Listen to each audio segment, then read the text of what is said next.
Hello ladies and gentlemen, welcome to the Warren Files, and Merry Christmas.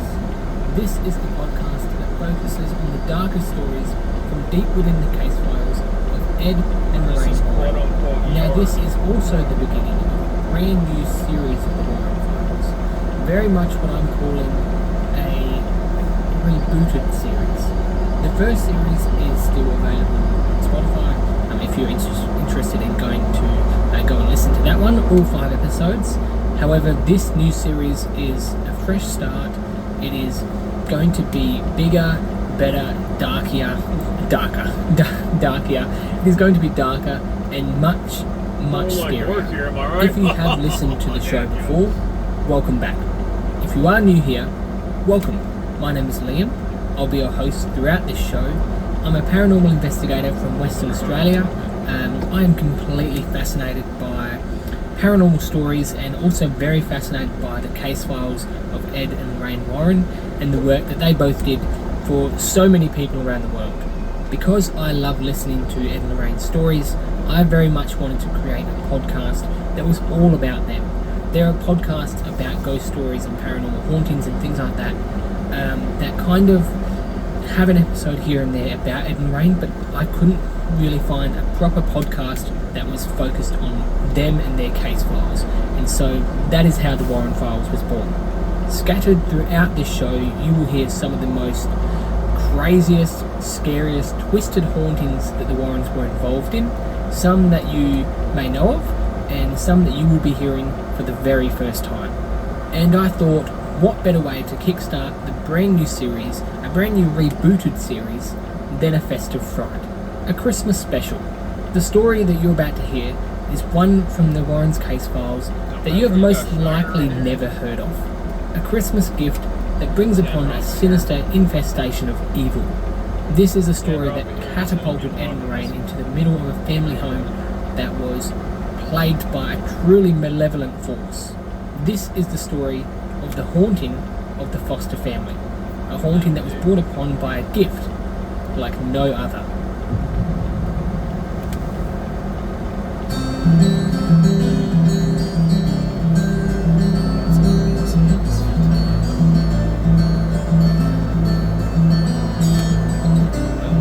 Meg Foster's bedroom was the typical bedroom of a teenage girl. A bed that hadn't been made in days, homework scattered all over her desk, posters on the walls of singers and rock stars that she dreamed of marrying one day.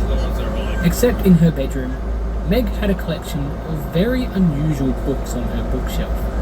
Books about the occult, demons, ghosts, witches, casting spells, and for Meg, this night was slightly different than usual. Meg Foster was sprawled out comfortably in her bed, record player softly belting out a tune, and a book in her hand. The same book that she'd received for Christmas that past year. It had just turned March, and Meg had read that book numerous times already. If you had asked her, she could probably summarise the book from cover to cover in under 5 minutes, naming every spell and ritual inside. And for Meg, she had attempted some of those rituals multiple times. Not that anything seemed to happen. She just liked the feeling of wonder, the feeling of magic that came with it. Bedtime, Meg. Music off. Lights out. Alright. Good night, kiddo. Night, Dad. She finished reading one last ritual before slipping a small piece of cloth between the pages, saving the spot for reading the rest tomorrow. Meg pulled herself up, sitting in her bed, and reached for the record player. She laid back down and switched off the lamp. She listened to the muffled sounds of doors closing in the house as everyone seemed to be settling in for the night. And suddenly, silence. Meg bathed in the darkness of her bedroom. The moonlight pushed past the curtains, providing minimal light on the bedroom floor. But then she saw it. A shadow in the opposite corner of the room. Meg rubbed her eyes, but that did nothing. Whatever this shadow was, it was still there. Her eyes were beginning to adjust to the darkness, and that's when she saw what this shadow truly was. A figure. No distinguishable features, but there was definitely someone standing there. Perhaps it was nothing, Perhaps her eyes were just playing tricks on her. Or perhaps it was just a coat hanging, or some other reasonable explanation. But then she heard it. Without hesitation, Meg jumped in her bed, flicking on the light immediately. Her heart racing, Meg felt as if she couldn't breathe. She had heard it so clearly. Someone had whispered her name. Someone was in her room. But as soon as the light came on, there was nothing. There was no one. She was alone in her room. Quite clearly, alone. Meg sat in silence for what felt like minutes, just staring at the corner in which she saw the figure, trying to really figure out what had just happened. Meg cautiously reached over and switched off the light. Her room fell back to nothing but darkness. And for Meg Foster, she lay back down in her bed, turning away from the corner. Best to just avoid looking, she thought. Not that she would be getting much sleep now.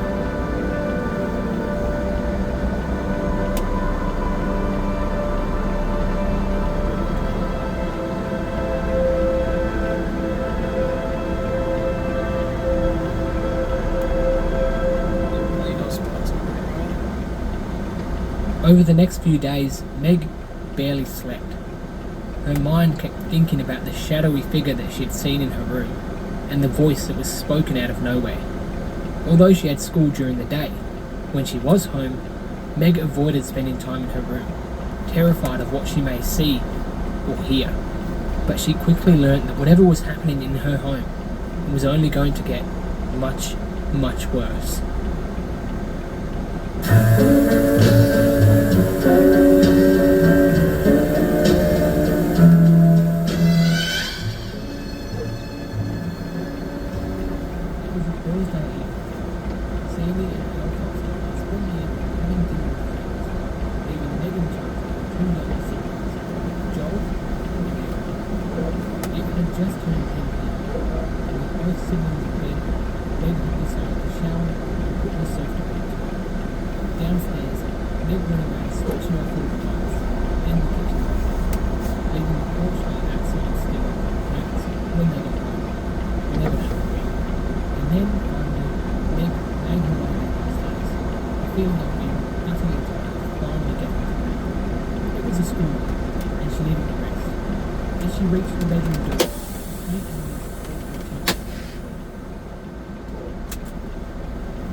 Saw that her brother's door was still closed, light off and all. How about Erin? Nope. Her sister's door was also closed. Meg stood there quietly for a moment, just listening to the sound of water. Was she being delusional? Had she let what happened into it? Maybe Joel had gone to trust. He had that. She cautiously put her down before the water sound. Sure enough, the bathroom tap was on. Not the light, just the tap. The sound of running water in the dark bathroom. The hairs on the back of her neck began to rise. Goosebumps in her eyes. A feeling in her stomach. Meg turned off the tap and closed her eyes. But in the corner of her eye, something else caught her attention. A light was illuminating from the staircase, from downstairs. The lights had been switched back on, and she could hear something. She could hear...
The radio now Meg was scared.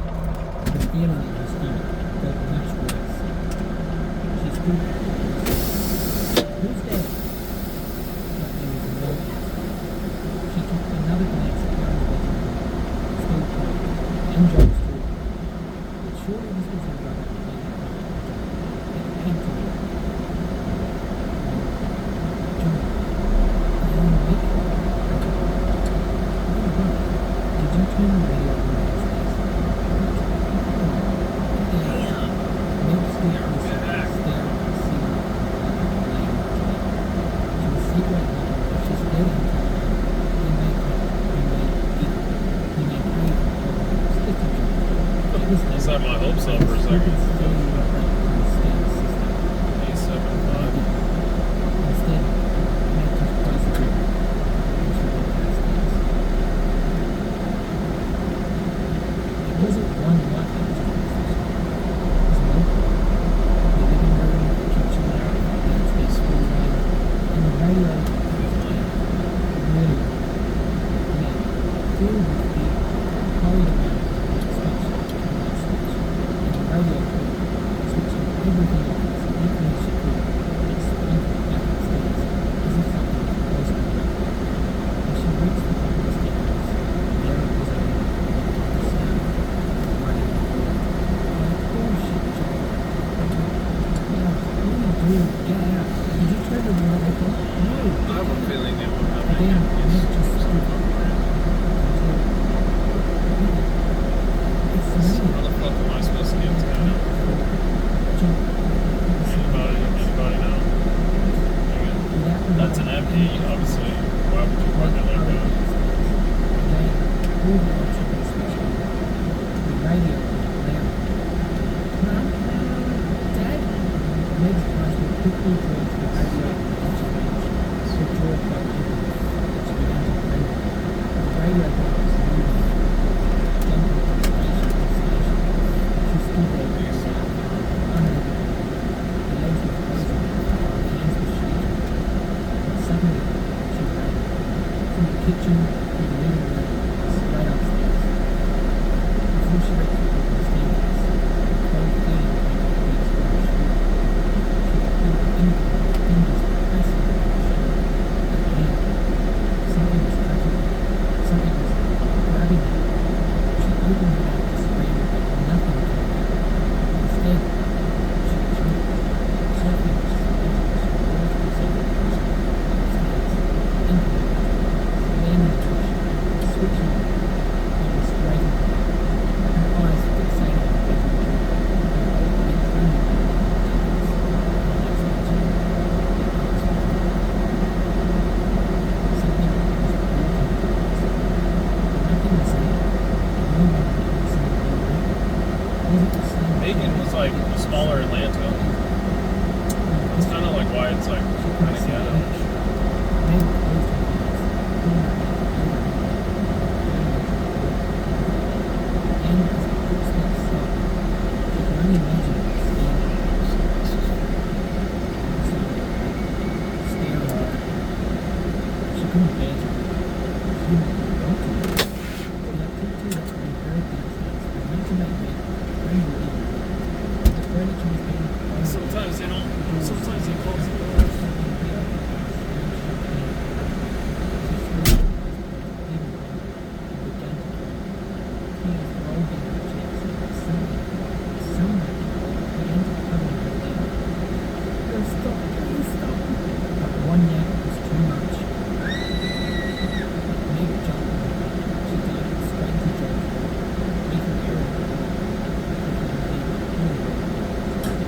Hear that?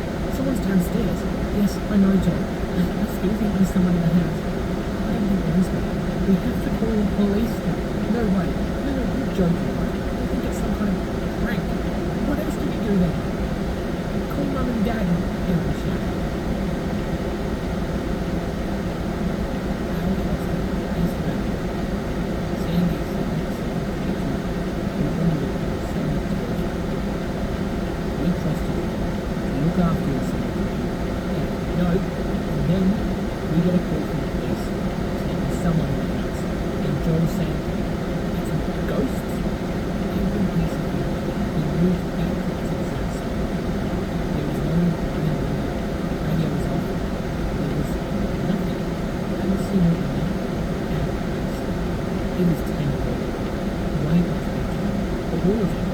They're all hearing things. They're all tired. I don't want to hear any more of this running ridiculous story about Joel's family. Birds jumping. Go to heaven. All of it. Big enough for the hours. This is just Right now? as the very next night, there was indeed something very sinister. The following night, Jesus went up Sandy and Alphonse were going to Running change this. the dinner that evening. This time, making their daughter out of food, leaving Ned and Joel home. The way they do it Ned is just was in whenever they need it, just take little by little out.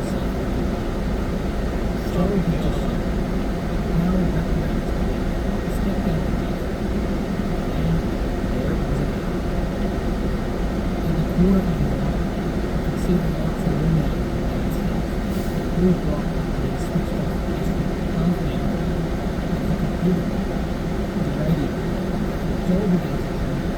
He ripped his power quietly on his face. He stood at the top of the stairs, looking down at the lights. Read that one. Shouted Sandy. I like this one. And as he Ow, spoke, my the eyes! radio stopped changing space.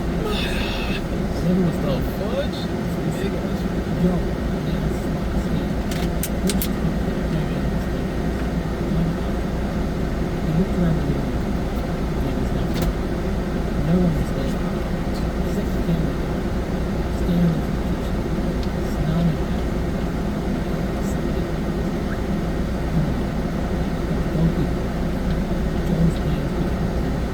Without thinking, he turned the window upstairs, straight down, past the bathroom, and into his bedroom. He quickly got close to the fire, pulling the sheets open, turning his shoulder over, trying to forget what was happening downstairs. Shut up, Meg, just shut up. Joel, no, what do you want? Get out. There's something in my room. What? There's something in my room. Something grabbed my room. Bullshit. No, it grabbed me, Joel. It yanked me. Joel stared blankly at his sister, not sure whether to They believe yanked her. me off. But then again, how could he not? He'd now witnessed it for himself. What, Why are these things working? what do we do now? Who uses all these Joel's metro fine. trailers? Meg, Because geez, dude, they park wherever the fuck they I want. say we jump. You're nuts. Well, I don't want to go downstairs. Joel thought for a moment. He jumped from his bed, grabbed a jacket from his closet, wrapping it around his sister. Here, put this on. Why? Because we're going downstairs. No, Joel, no. Listen to me, Meg. We're going downstairs. We're going to run, okay? Don't look at anything, just run for the front door, okay? Meg was panicking, but she nodded. Joel took his sister's hand and led her out into the hall. They could see the lights on downstairs. They could hear the furniture moving around. They could hear the radio still on. Joel led Meg downstairs and towards the front door. He hesitated to look in the direction of all that noise, but he couldn't help himself. It was like something wanted him to look. Something wanted his attention. And so he did. Joel saw the furniture all over the place. Lights were flickering, and he noticed a wooden chair sliding across the floor by itself. Joel! Meg yanked her brother's arm, dragging him outside. The street was dark, barely illuminated by a couple of street lights. Meg, did you see that? Please tell me you saw that. No, I didn't see anything, Joel. But where do we go now? Joel thought for a moment. A few streets away was the local university campus. They had decided to go there, get to the university, find a phone, call mum and dad. That sounded reasonable enough.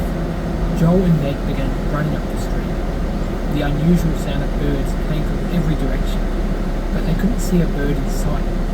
And then Joel stopped running. Joel, what are you doing? He looked back and began to tremble. Every street light behind him began shutting off, one by one. Oh shit. It's following us, Joel. Run. Where? To that light, he shouted, pointing to a street light at the intersection up ahead. As they ran, the air seemed heavy. Meg started gasping for air, as if she couldn't breathe. She stopped, as if frozen into a single spot. What are you doing? Joel, I can't move. What? Meg reached out for her brother, who was just a few feet away. Help, Joel, please! He ran back, grabbing his sister's